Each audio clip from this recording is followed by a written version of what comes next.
নমস্কার, জনগণে আপনাদেরকে স্বাগত। আমাদের বিশেষ অনুষ্ঠান কান পেতে রই, এটি একটি পডকাস্ট মাধ্যম। আজকের যে বিষয়টি নিয়ে আমরা আলোচনা করব তা হল নরেন্দ্র মোদীর একটি মন্তব্য। নরেন্দ্র মোদী সম্প্রতি এক ইন্টারভিউতে বলেছেন, বাংলা দেশের মধ্যে বাংলা সব থেকে বেস্ট পারফর্মার হিসাবে বিজেপির কাছে ধরা দেবে। আমরা জানি যে বাংলায় তাদের এখনও পর্যন্ত 18টা আসন আছে এবং বাংলায় তাদের লক্ষ্য প্রথম ছিল 35, তারপর 30টা 30টা আসনের লক্ষ্য নিয়ে তারা যে লড়াই চালাচ্ছে, সেখানে নরেন্দ্র মোদী একদম শেষ পর্যায়ে এসে বলছেন যে বাংলা সবথেকে বেস্ট পারফর্মার হবে। এইটা নিয়েই আমরা আলোচনা করব যে আমরা ষষ্ঠ দফার ভোটও হয়ে গিয়েছে, একদম লাস্ট দফার ভোট বাকি। তারপর আমরা সেই 4 জুন মহেন্দ্রক্ষণে জানতে পারবো আদৌ বাংলা বিজেপির কাছে বেস্ট পারফর্মার হবে কি না, বা বাংলা তৃণমূলের কাছে কতটা ভালো হবে, বা সিপিএম কংগ্রেসের কাছেই বা কতটা ভালো হতে পারে বাংলায়। এই বিষয়গুলো আমরা 4 জুন দেখব। কিন্তু নরেন্দ্র মোদীর এই বক্তব্য, শেষ মুহূর্তের এই বক্তব্য কিন্তু খুব গুরুত্বপূর্ণ, খুব ইঙ্গিতবাহী।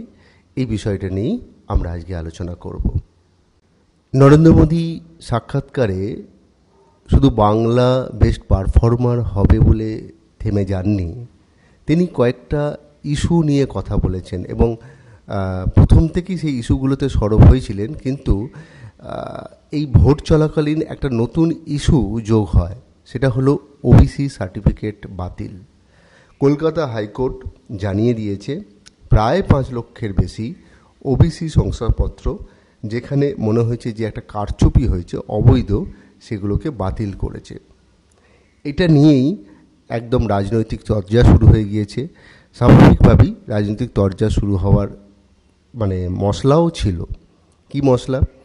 এখানে দেখা গিয়েছে ওবিসি ক্যাটাগরিতে বেশিরভাগ ক্ষেত্রে সংখ্যালঘু সম্প্রদায়ের মানুষদের ওবিসি সার্টিফিকেট দেওয়া হয়েছে। সেখানে বলা হচ্ছে যে অনেক বেনিয়ম হয়েছে, ঘুরপথে ব্যাকডোর দিয়ে ওবিসি সার্টিফিকেট দেওয়া হয়েছে। আর যেখানেই সংখ্যালঘু প্রশ্ন থাকছে, সেখানে বিজেপির কাছে এটা বড় হাতিয়ার হয়ে যাচ্ছে। এবং শেষ মুহূর্তে এই ওবিসি সার্টিফিকেট নিয়ে বিজেপি বা নরেন্দ্র মোদীর দল ঝাঁপাবে না, এটা তো হতে পারে না। তিনি বলছেন যে ওবিসি সার্টিফিকেটে সংখ্যালঘুদের ব্যাকডোরের মাধ্যম দিয়ে পাইয়ে দেওয়ার চেষ্টা করেছে তৃণমূল। ভোট ব্যাংকের রাজনীতি করা ছাড়া এর মধ্যে কোনো উদ্দেশ্য নেই। ভোট ব্যাংকটাই হচ্ছে তৃণমূলের অন্যতম উদ্দেশ্য। স্বাভাবিকভাবেই এটা তৃণমূল ডিফেন্ড করেছে। তৃণমূল বলেছে যে সংখ্যালঘুর মান উন্নয়নকে তুলে ধরার জন্যই তাদের এই পদক্ষেপ, এবং সেটা আগামী দিনেও করবে। এইখানে আবার একটা নরেন্দ্র মোদীর বক্তব্য রয়েছে যে তৃণমূল সরকার, বিশেষ করে মমতা বন্দ্যোপাধ্যায়, কলকাতা হাইকোর্টে যা রায় আসছে সেটাকে তিনি মানছেন না। তিনি বারবার বলে দিচ্ছেন যে এটা বিজেপির রায়, এটা বিজেপির পার্টি অফিস থেকে ড্রাফট করে আসছে। তাই সার্বিকভাবে দেখা যাচ্ছে যে নরেন্দ্র মোদী এই মুহূর্তে পাখির চোখ করে রেখেছে লাস্ট দফার যে 9টা পশ্চিমবঙ্গের আসন বাকি আছে ভোট, সেইটাকে। এবং সেইটা যে তার বক্তব্যের মধ্যে একটা জিনিস লক্ষ্য করা যাচ্ছে যে তিনি একটু মেরুকরণের দিকে বেশি হাঁটছেন। প্রথম দফার তার যা গলার স্বর ছিল, শেষ দফায় এসে তার মেরুকরণের রাজনীতিটার আরও সপ্তমে সুর তুলেছেন। এই মুহূর্তে ভারতের লাস্ট দফার ভোটে মোটামুটি 57টা আসনের ভোট বাকি, যার মধ্যে বেশিরভাগই হচ্ছে হিন্দি হার্টল্যান্ডের মধ্যে। বিহার আছে, হিমাচল প্রদেশ আছে, ঝাড়খণ্ড আছে, উড়িষ্যা আছে, পাঞ্জাব 13টা আসনে ভোট বাকি আছে, উত্তরপ্রদেশে 13টা আসনে ভোট বাকি আছে, ওয়েস্ট বেঙ্গল 9টা বললাম, চণ্ডীগড় আছে। এইভাবে সব কিছু নিয়ে 57টা আসনের ভোট বাকি আছে। এই 57টা আসনটাই বিজেপির কাছে এখন পাখির চোখ। কারণ একটা বিষয় এই মুহূর্তে যা শোনা যাচ্ছে যে সাইলেন্ট ভোট হচ্ছে এবং বোঝা যাচ্ছে না যে বিজেপির হাওয়া কতটা। প্রথম দফায় যে বিজেপির হাওয়া বোঝা যাচ্ছিল এবং বিজেপি যে 400 পার করবে বলে দাবি করছিল, সেটা মানুষ বিশ্বাস করছিল। কিন্তু এখন শেষ দফায় দাঁড়িয়ে কিন্তু সেই বিশ্বাসযোগ্যতাটা আর অতটা জোর গলায় বলা যাচ্ছে না। তাই বলে নরেন্দ্র মোদী মেরুকরণের রাজনীতিটাকে আরও সপ্তমে তুলতে চাইছেন, এই প্রশ্ন কিন্তু থাকছে। এবার আসি বাংলায়, যেহেতু নরেন্দ্র মোদী বললেন যে বেস্ট পারফর্মার হবে বাংলা, সেখানে তৃণমূল কী বলছেন।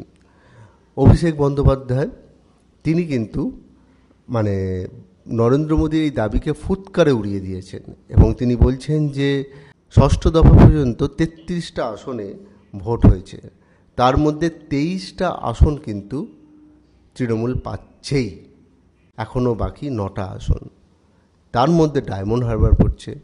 এবং অভিষেক বন্দ্যোপাধ্যায় বলেছে ডায়মন্ড হারবার মানে কোনো ব্যাপারই নয়, ছাড়খাড় করে দেবো সব। অতএব তৃণমূল গতবারের 22টা আসন পেয়েছিল এবং অভিষেক বন্দ্যোপাধ্যায়ের বক্তব্য যত খারাপ রেজাল্ট হোক 23টা আমরা পাচ্ছি, মানে রসাতলা যাক সব কিছু, কিন্তু আমরা 23টা আসন পাচ্ছি। 23টা আসন যদি তৃণমূল পায় তাহলে কিন্তু বিজেপি গতবারের তুলনায় কম আসন তাকে পেতেই হবে। তাই তৃণমূলের একটা দাবি জোর গলায়, নরেন্দ্র মোদীর একটা দাবি জোর গলায়।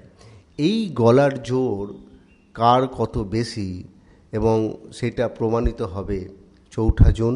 আমরা অপেক্ষা করব যে নরেন্দ্র মোদী জেতেন না অভিষেক বন্দ্যোপাধ্যায়।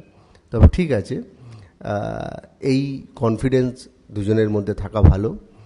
আমরা সেটাই দেখতে চাই যে কার আত্মবিশ্বাসে দম আছে।